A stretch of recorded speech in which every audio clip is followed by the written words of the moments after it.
Give me 2 seconds. Story 9 has the detail that makes the whole situation feel staged. These viral Reddit stories start normal, then one tiny choice turns them into a problem nobody agrees on. Story 1 starts with the kind of moment most people would ignore. I need a reality check, because this situation got messy fast. I don't count nuggets at Chick-fil-A because I don't get paid enough. As title says, I don't get paid enough to individually count during a rush. That's all. We have plenty of chicken, lol. You're welcome. Edit. For those insulting my fast food job, I also have 2 other jobs. BC living is expensive.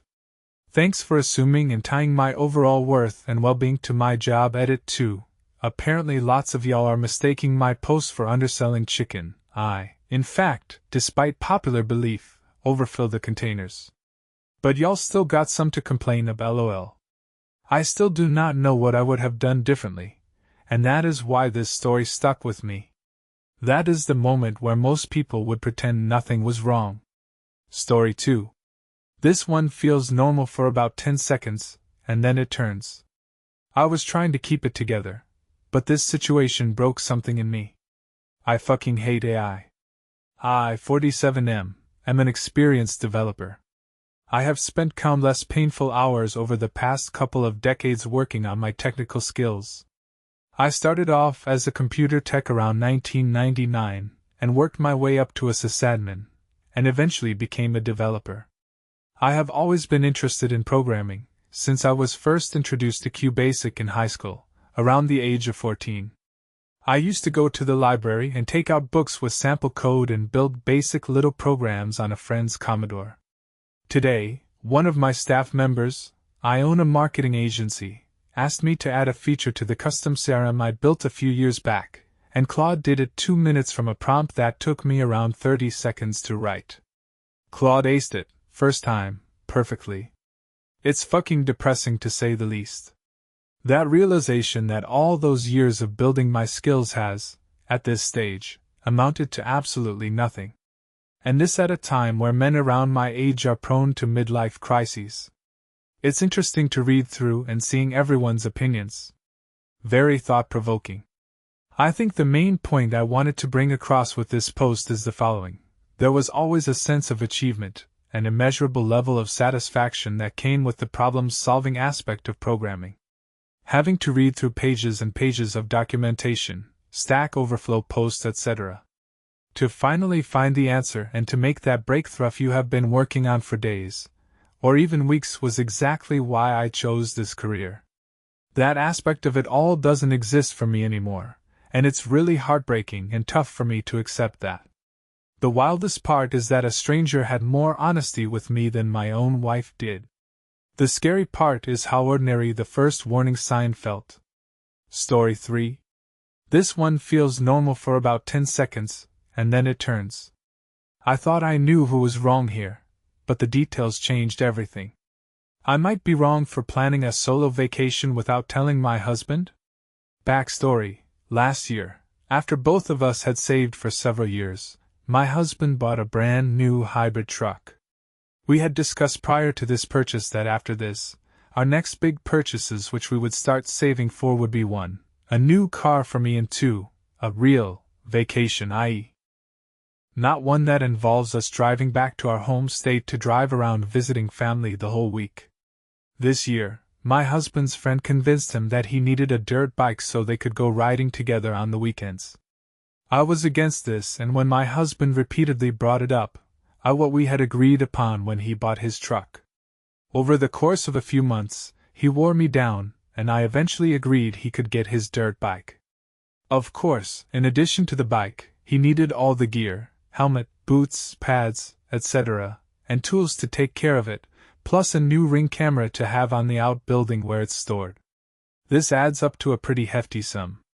My husband is now planning a trip for this year to go back to our home state for his oldest brother's second wedding. We did not go to his first. Again, we had discussed a real vacation, specifically negating going back home for a couple years, as we have already visited last year and were going to save that money.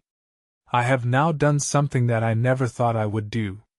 I opened a savings account of my own, without his name on it, and I've started saving towards a solo vacation for myself since he is obviously more interested in spending our savings on other things.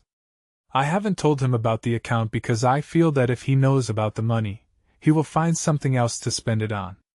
I haven't told him about my plans to take a solo vacation because I feel if he knows about it, he'll try to manipulate my plans to fit something that he wants rather than what I want. Am I wrong for not telling him my plans? So am I wrong for sticking with my decision, or are people judging this too fast? The scary part is how ordinary the first warning sign felt. Story 4. This one feels normal for about 10 seconds, and then it turns. I thought I knew who was wrong here, but the details changed everything. My 32M girlfriend, 29F, let her struggling friend crash on our couch, and now I feel like a stranger in my own home. How do I handle this without being the villain? My girlfriend, Sarah, and I have been living together for 2 years. Everything was great until about 3 weeks ago, when her best friend, Chloe, went through a messy breakup. Sarah asked if Chloe could stay with us for a few days, until she found a new place. I agreed because I wanted to be supportive, but 3 days has turned into 3 weeks and there is no end in sight. The problem is Chloe has completely taken over our living space. I work a high-stress job and all I want to do when I get home is sit on my couch, play some games, and hang out with my cats. But every time I walk into the living room, Chloe is there. She's either watching reality TV at max volume, taking up the whole couch with her laundry, or talking loudly on the phone. My cats are stressed because she's constantly moving their stuff around, and I've basically been relegated to my bedroom if I want any peace. I've tried talking to Sarah about it, but she immediately gets defensive. She says Chloe is fragile right now and that I'm being heartless for wanting to kick her out when she has nowhere to go. I'm not saying she has to live on the street, but I pay 70% of the rent and I currently feel like a guest in a hostel. Last night, I tried to sit down to play some Dota and Chloe actually asked me to use headphones because the clicking was giving her a headache. In my own living room. I love Sarah, but I'm starting to resent both of them. I feel like my boundaries are being completely ignored in favor of her friend's comfort. How do I sit Sarah down and make her understand that Chloe needs a hard deadline to move out without it turning into a fight about me not caring about her friends? TLDR, GF's friend moved onto our couch. For a few days. It's been 3 weeks. She's taking over the house, stressing out my cats, and Sarah refuses to set a deadline because her friend is fragile. How do I reclaim my space? I still do not know what I would have done differently, and that is why this story stuck with me. That is the moment where most people would pretend nothing was wrong. Story 5. This one feels normal for about 10 seconds, and then it turns. I need a reality check, because this situation got messy fast. Organized Plus booked an Airbnb for a Bach trip and got refunded for it but told no one. This was a few years ago. I'm no longer friends with the bride, but I was her MOH. One thing I took care of as a broke, basically unemployed full-time student was booking the Airbnb for the group, which went as expected with nearly 13 girls. Before leaving for our trip, I had a video on my FYP on TikTok of someone who booked an Airbnb that was able to get a full refund for undisclosed security cameras, as it is against Airbnb's policy to not disclose even a Ring doorbell. I stored this knowledge in my brain to myself for our trip and went on. The trip came, and we got to our Airbnb, which was decent, but they did leave a pile of what I will assume were dirty towels and an undisclosed Ring doorbell.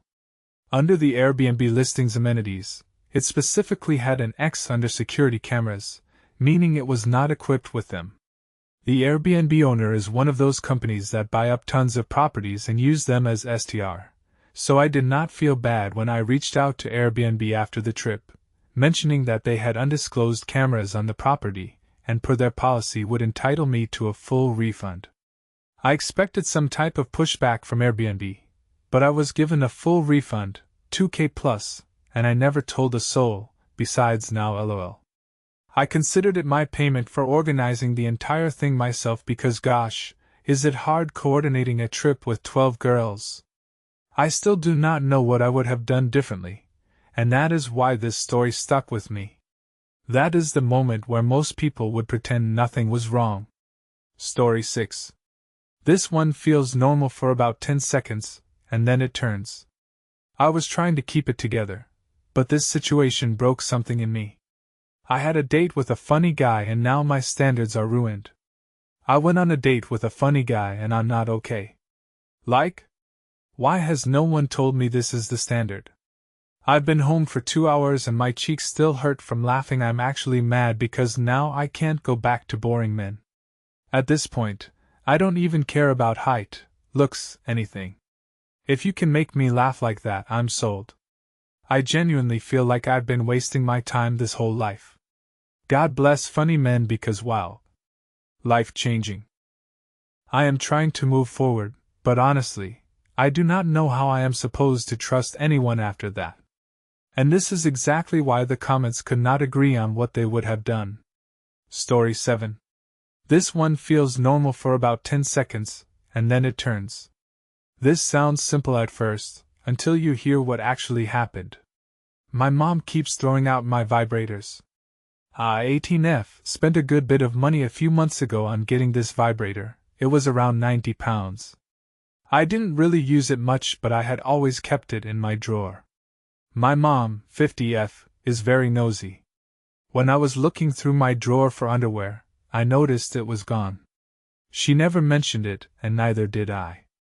Even though I barely used it, I was really pissed off because I spent my money on that and I am an adult, legally, now, who is horny sometimes, so what's the issue? It's normal. She never brought it up and neither did I because it felt awkward as we don't really discuss that.